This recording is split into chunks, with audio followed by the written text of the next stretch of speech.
Hello. अभी हम accounting के कुछ टर्म्स के बारे में डिस्कशन करेंगे, जैसे कि book keeping, accounting.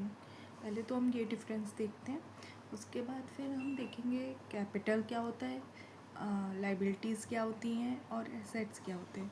Book keeping के बारे में हम पहले डिस्कशन करते हैं, स्टार्ट करते हैं बुक कीपिंग और अकाउंटिंग के डिफरेंसेस के बारे में। तो बुक कीपिंग होता है इनिशियल स्टेज, प्राइमरी स्टेज होता है। उस कोई भी चीज़ हम खरीदे, उसको हमने कहीं रिकॉर्ड किया, उसका बहुत विवरण नहीं किया, विश्लेषण नहीं किया, तो वो हमारा बुक कीपिंग हो गया। वही हमने किसी लैपटॉप को ख़रीदा और हमने इस ब्रांड का ख़रीदा और इस डेट को ख़रीदा, इसका हमने मतलब इतना बकाया है। तो ये सारे जो समराइज़ करेंगे, हम पूरी डिटेल रखेंगे, उसको हम अकाउंटिंग कहते हैं। बुक कीपिंग क्या होता है कि ये प्राइमरी स्टेज होता है, जहाँ बुक कीपिंग ख़त्म होगी और वहाँ से अकाउंटिंग स्टार्ट होगी। मतलब बुक कीपिंग ख़त्म हुई, अकाउंटिंग स्टार्ट हुई। फिर थर्ड क्या डिफरेंस है कि ये डेली इन रूटीन होता है कि हम रोज़ का सामान खरीदे, स्टॉक खरीदे और उसको हमने कुछ स्टॉक में से कुछ चीज़ें सेल की। और ये अकाउंटिंग क्या होता है, फाइनेंशियल ईयर पे हम देखते हैं कि हमें प्रॉफिट कितना हुआ, लॉस कितना हुआ। बुक कीपिंग का मेन ऑब्जेक्टिव होता है कि हमने बस चीज़ें रिकॉर्ड करनी है। अकाउंटिंग मेन ऑब्जेक्टिव होता है कि हमें नेट प्रॉफिट हुआ कि नेट लॉस हुआ, हमने कितना गेन किया, नहीं किया, क्या हमें उस बिजनेस से कुछ मिला या नहीं मिला, ये हम डिटेल में समझेंगे। और नेचर इन जॉब क्या होता है, ये रूटीन होता है बुक कीपिंग।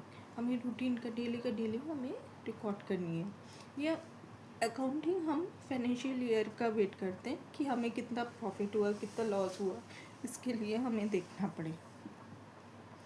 परफॉर्मेंस हमेशा maximum junior book keeping perform करता है, बुक कीपिंग के रिकॉर्ड्स को वो मेंटेन करता है। सीनियर्स होते हैं वो अकाउंटिंग के रिकॉर्ड को मेंटेन करते हैं। ये हमारे डिफरेंसेस हैं, इसको मैं आपको लिंक शेयर कर दूँगी, मैंने ये दिखा रखे हैं, ये मेन डिफरेंसेस हैं, इसको आप देख लेना। अब हम आगे जो देखते हैं वो अकाउंटिंग टर्म्स होते हैं। जैसे हो गए आपके 3 टर्म्स तो आपको जानने ही पड़ेंगे इनिशियल में, capital, liabilities and assets. Capital क्या होता है, पूंजी, कि हम कोई बिजनेस स्टार्ट करना चाहते हैं तो कुछ पैसे लेके आए, कुछ मशीनरी हम ले आए, या फिर हमारे पास कोई जगह खाली है तो हमने वो बिजनेस के प्रॉस्पेक्टस से यूज़ करना स्टार्ट कर दिया। तो वो सारी चीज़ें हो गई हमारी कैपिटल। कैपिटल में एसेट्स हो गए पूरे, फिर कैश भी हो गए, सब कुछ हो गया, ठीक है। एसेट्स क्या होते हैं, हमारी संपत्ति जो हम बिजनेस के लिए यूज़ करेंगे, अपने पर्सनल यूज़ के लिए नहीं, बिजनेस में जो बिजनेस, जैसे हम स्कूल का बिजनेस करना चाह रहे हैं तो उसके लिए हमें टेबल चाहिए, चेयर चाहिए। वो जो टेबल चेयर हो गई, या एक पेन भी बोल लीजिए, या एक चॉक भी बोल लीजिए, एक मार्कर भी बोल लीजिए, वो सारी चीज़ें बिजनेस के लिए एसेट्स हैं। लाइबिलिटीज़ क्या होती हैं, लाइबिलिटीज़ होती हैं देनदारी। हमने कोई जगह ली बिजनेस के लिए, वो हमने लोन पे ली, अब लोन उसको पे करना है तो वो हमारी देनदारी हो गई। मतलब वो चीज़ें हमें पे करनी पड़ेंगी, कहीं ना कहीं पे करना पड़ेगा, किसी को कभी ना कभी हमें पे करना है। वेजेस हो गया, हमने मज़दूरों से काम कराया, उसके बाद हमें उसकी मज़दूरी देनी पड़ेगी, वो हमारी लाइबिलिटीज़ हो गई। ऑफिस लिया हमने रेंट पे, हमें रेंट देना है तो वो हमारे लिए लाइबिलिटी है। तो ये सारी चीज़ें लाइबिलिटी में हो गई।